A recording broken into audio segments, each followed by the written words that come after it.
Hello guys, welcome back and we are back with a new and brand new topic on science. So before starting, please subscribe to the Paperless Science and press the bell icon so that you get the latest update.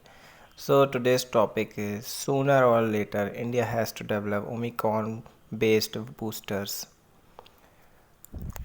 Wuhan में SARS Covid 2 के outbreak के 3 साल बाद zero Covid strategy को suddenly छोड़ने के बाद China में डेली फ्रेश इन्फेक्शंस की एक बहुत बड़ी संख्या देख रहा है, जिससे हॉस्पिटल्स भी ओवरवेल्म हो रहे हैं और क्रेमेटोरियम्स लार्ज इन्फ्लक्स ऑफ बॉडीज से कोप अप करने के लिए स्ट्रगल कर रहे हैं। रिस्पांस में इंडिया सहित वर्ल्ड के कई देशों ने चाइना से फैले वायरस को कंट्रोल में रखने के लिए कई उपाय किए हैं। दिसंबर में केवल 20 हाई नंबर्स ने बूस्टर शॉट्स पर फोकस किया है। हाउएवर चाइनीज रेजोल्यूशंस रिसर्चर्स द्वारा सजेस्ट किए गए कुछ डोजन्स जीनोम सीक्वेंस किसी भी न्यू वेरिएंट के इवॉल्व का सिग्नल नहीं देते हैं, but high infection rate, probably extra transmissibility और प्रोबेबली मोर इन्फेक्शन सेवेरिटी के साथ न्यू वेरिएंट्स को सीक्रेट कर सकती है। प्राइमरी वैक्सीनेशन की तरह क्या इंडिया में सभी एडल्ट्स को बूस्टर शॉट देना नेसेसरी होना चाहिए? मिड अक्टूबर तक इंडिया में लगभग 92% एडल्ट्स का पूरी तरह से वैक्सीनेशन हो चुका है एंड पीपल का एक बहुत बड़ा परसेंटेज नेचुरल इन्फेक्शन हो चुका है। भारत में एडल्ट्स के बीच इन्फेक्शन रेट बहुत अधिक है, लेकिन 18 ईयर्स से मोर एज के एडल्ट्स द्वारा बूस्टर डोज लेना कम रहा है। 21 दिसंबर तक केवल 28% एडल्ट्स ने बूस्टर डोज ली है। पॉपुलेशन में हाई हाइब्रिड इम्यूनिटी के अलावा लो अपटेक का सेकेंड रीज़न हो सकता है ओमिक्रॉन हाई लाइनेज के कारण हॉस्पिटल्स में एडमिशन एंड डेथ की हाई रेट के बिना केवल एक हल्की बीमारी होती है। इफ़ ओनली 60 ईयर्स से मोर एज के एडल्ट्स के लिए बूस्टर शॉट को फ्री बनाने से हेजिटेशन बढ़ सकती है, तो मिड जुलाई से शुरू होने वाले 75 डेज़ के लिए सभी एडल्ट्स के लिए फ्री किए जाने पर भी तेज़ी नहीं बढ़ी। पर्सनली मुझे बिलीव नहीं है कि इस समय एक पब्लिक हेल्थ टूल के रूप में हेल्दी एडल्ट्स के लिए बूस्टर डोज की नीड है। कंट्री के बड़े हिस्से में हाइब्रिड इम्यूनिटी है, सीवियर डिसीज़ एंड हॉस्पिटलाइजेशन का रिस्क भी लो होता है। जनरली हेल्दी इंडिविजुअल्स में doctor Gagandeep Kang, professor of microbiology of CMC Vellore के एक ईमेल में कहते हैं, doctor Chandrakant Lahariya physics epidemiologist, साथ एक इंडियन सेटिंग में हेल्दी एडल्ट्स के लिए थर्ड शॉट का बेनिफिट बहुत मामूली है। वल्नरेबल पॉपुलेशन सब ग्रुप्स 60 ईयर्स में more and 18 years to 59 years age group में कॉम्बोर्बिडिटीज़ वाले को एक कंफर्म कोविड-19 इन्फेक्शन के हिस्ट्री के बावजूद थर्ड डोज मिलनी चाहिए।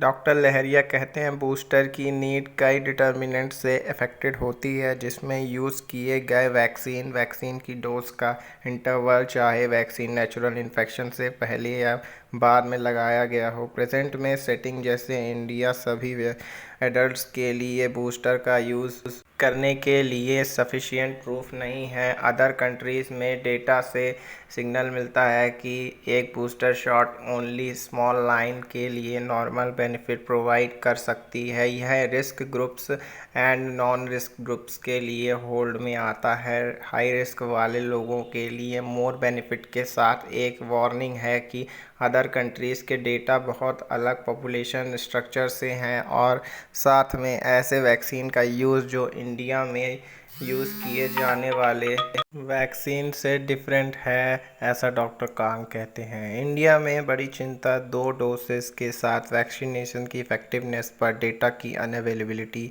है, जिससे well informed decision booster doses के बारे में एडल्ट्स के लिए लिए जा सकें। इंडिया में ऐसा कोई डेटा सेट नहीं है जो यह शो करता हो कि किसी भी रिस्क या एज ग्रुप में वैक्सीन की इफ़ेक्टिवनेस कम हो रही है। इंडिया में लगभग 1 ईयर पहले बूस्टर डोज शुरू की गई थी, जिसे प्रिकॉशनरी डोज के रूप में लेबल किया गया था। बिकॉज़ कोई डेटा सेट नहीं था जो प्राइमरी वैक्सीनेशन की इफ़ेक्टिवनेस को डिमॉन्स्ट्रेट कर सके। वह सिचुएशन अभी भी बनी हुई है। हमारे पास कोई डेटा सेट नहीं है, वह कहती हैं। वह अनुमान लगा सकते हैं कि कमज़ोर कंट्रीज़ के बाकी हिस्सों की तरह वाइड रेंज से इन्फेक्टेड हो सकते हैं, लेकिन बूस्टर शॉट से प्रॉफिट के लिए अभी भी कुछ पॉसिबिलिटी है, क्योंकि उनकी इम्यूनिटी रिस्पॉन्स वीक होने की पॉसिबिलिटी है मेडिकल सिचुएशंस को देखते हुए, जो उन्हें वीक ग्रुप्स में रखता है। हाउएवर इंडिया में प्रेजेंट में सैंक्शन एंड अवेल सभी वैक्सीन एंसेस्ट्रल वुहान स्ट्रेन के बेसिस पर डेवलप किए गए हैं। However all Omicron subgroups and recombinant virus ancestral Wuhan strain के कंपेयर में मोर इम्यूनिटी एस्केप दिखाते हैं। इंडिया में अवेलेबल वैक्सीन अभी भी ओमिक्रॉन सब वेरिएंट के साथ के खिलाफ बूस्टर के रूप में इफ़ेक्टिव होंगे। अब तक साक्ष्य में पता चलता है कि ओमिक्रॉन वेरिएंट के कारण मिडस्ट से सीवियर डिसीज़ के प्राइमरी एंड पॉइंट्स के खिलाफ क्लिनिकल इफ़ेक्टिवनेस में नॉर्मल लैकनेस के साथ एंसेस्ट्रल स्ट्रेन पर बेस्ड वैक्सीन इफ़ेक्टिव बने रहेंगे, ऐसा डॉक्टर लहरिया कहते हैं। अदर कंट्रीज़ के डेटा सेट से ये पता चलता है कि एंसेस्ट्रल स्ट्रेन पर बेस्ड वैक्सीन बूस्टर होगी। ओमिक्रॉन के अगेंस्ट ओमिक्रॉन स्ट्रेन के बेस पर डेवलप किए गए वैक्सीन एंसेस्ट्रल स्ट्रेन के बेस पर कुछ हद तक बेहतर हैं, लेकिन ऐसा नहीं है कि एंसेस्ट्रल स्ट्रेन पर बेस्ड वैक्सीन बिल्कुल भी वर्क नहीं करते हैं। वह कहती हैं, जिस तरह होल वैक्सीनेशन का कोई क्लिनिकल इफ़ेक्टिवनेस डेटा नहीं है, उसी तरह बूस्टर की इफ़ेक्टिवनेस को समझने के लिए इंडिया में कोई स्टडी नहीं किया गया है। जहां तक मुझे पता है, इंडिया में ओमिक्रॉन वेरिएंट के अगेंस्ट बूस्टर के कोई क्लिनिकल इफ़ेक्टिवनेस स्टडी नहीं है। कुछ स्टडीज़ ने ओमिक्रॉन को इनइफेक्टिव करने वाले एंटीबॉडीज़ को इनइफेक्टिव करने या सेरोगेट करने पर ध्यान दिया है, लेकिन यह दिखाने के लिए कोई डेटा नहीं है कि कहाँ बूस्टर रियलिटी में डिसीज़ को रोकते हैं, ऐसा डॉक्टर कांग कहते हैं। फिंगर या मॉडर्ना ने bivalent booster shot develop and available कराए हैं। इंडिया में बूस्टर शॉट के रूप में यूज़ किए जाने वाले वैक्सीन के ऑपोजिट बाइवेलेंट बूस्टर में एंसेस्ट्रल वायरस स्ट्रेन के स्पाइक प्रोटीन के लिए mRNA कोडिंग का हाफ एंड ओमिक्रॉन वेरिएंट के स्पाइक प्रोटीन के लिए अदर हाफ कोडिंग होता है।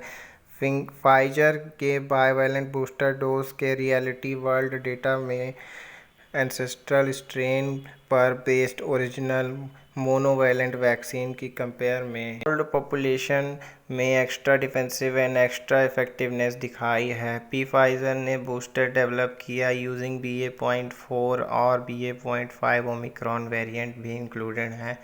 If you study real world data, तो इंडिया के लिए डेटा की रेलेवेंस लिमिटेड है। पॉपुलेशन का एक स्मॉल सा पार्ट जो ओल्ड एज ग्रुप से रिलेटेड है का स्टडी किया गया है, और सीरियस डिसीज़ के केस की रियल नंबर की वैक्सीन स्मॉल है। फिर भी कुछ प्रॉफिट था, और इसलिए हमें प्रेजेंट में ओमिक्रॉन सब लाइनेज को सर्कुलेट करने के बेस पर बूस्टर डोज डेवलप करने के बारे में सोचना चाहिए, ऐसा डॉक्टर कांग कहते हैं। थर्ड वेव के दौरान ओमिक्रॉन की BA.1 एंड BA.2 सब लाइनेज से इंडिया में एडल्ट्स का एक लार्ज परसेंटेज इन्फेक्टेड हुआ था। लास्ट 1 ईयर में कई और ओमिक्रॉन के सब लाइनेज और भी एक्स्ट्रा इम्यून एस्केप और इसलिए बहुत अधिक ट्रांसमिसिबिलिटी के साथ इवॉल्व हुए हैं। कंटिन्यूसली डेवलप हो रही सिचुएशंस में एंशियंट स्ट्रेन पर बेस्ड वैक्सीन्स बूस्टर शॉट के रूप में कितने इफ़ेक्टिव होंगे। अब तक वैक्सीन का डेवलपमेंट वुहान के अगेंस्ट स्ट्रेन्स पर अभी भी काम कर रहा है। जब तक हमारे पास प्रीवियस वेरिएंट से अच्छा वेरिएंट नहीं आ जाता, तब तक यह वैक्सीन कंटिन्यूसली वर्क करेगी एज अ बूस्टर शॉट, ऐसा डॉक्टर कांग कहते हैं। ऐसी सिचुएशन है कहते हैं, जहां हम कुछ इनिशियल बेनिफिट देखते हैं इंडिया में बूस्टिंग ऑफ वैक्सीन्स, जो कि वैक्सीन्स से ही की जाती है, लेकिन जैसे जैसे वायरस इवॉल्व हो रहा है वैसे ही इसके बेनिफिट कम होते चले जा रहे हैं बूस्टर बेस्ड ओमिक्रॉन के कंपेयर में, चाहे इसे सिंगल दिया जाए या बाइवेलेंट फॉर्म में, क्योंकि ओमिक्रॉन बेस्ड वैक्सीन इंडिया में अवेलेबल नहीं है, इसलिए कमज़ोर लोगों के लिए इसके एडिशनल वैक्सीन दी जानी चाहिए। 2022 में प्राइमरी वैक्सीनेशन के लिए कोविड-19 वैक्सीन डेवलप करने के अगेंस्ट बूस्टिंग के लिए ओमिक्रॉन स्पेसिफिक वैक्सीन को डेवलप करने के लिए क्लिनिकल टेस्ट के सभी स्टेप्स से गुजरने की नीड नहीं है। High vaccination coverage and natural infection को देखते हुए यह नहीं होगा। एफिशिएंसी के लिए स्टेप 3 टेस्ट को कैरी आउट करना पॉसिबल होगा। न्यू वैक्सीन के लिए फ्यूचर अप्रूवल इम्यूनिसिटी स्टडीज़ पर बेस्ड होगी। सार्स कोविड-2 के लिए वैक्सीन्स पर स्टेज द्वारा स्टडी करने की नीड है ताकि न्यू वेरिएंट्स वर्जन्स आसानी से डेवलप किए जा सके। अभी के लिए इस टॉपिक पर इतना ही गाइस। Before leaving subscribe. आरिगातो गोजाइमास।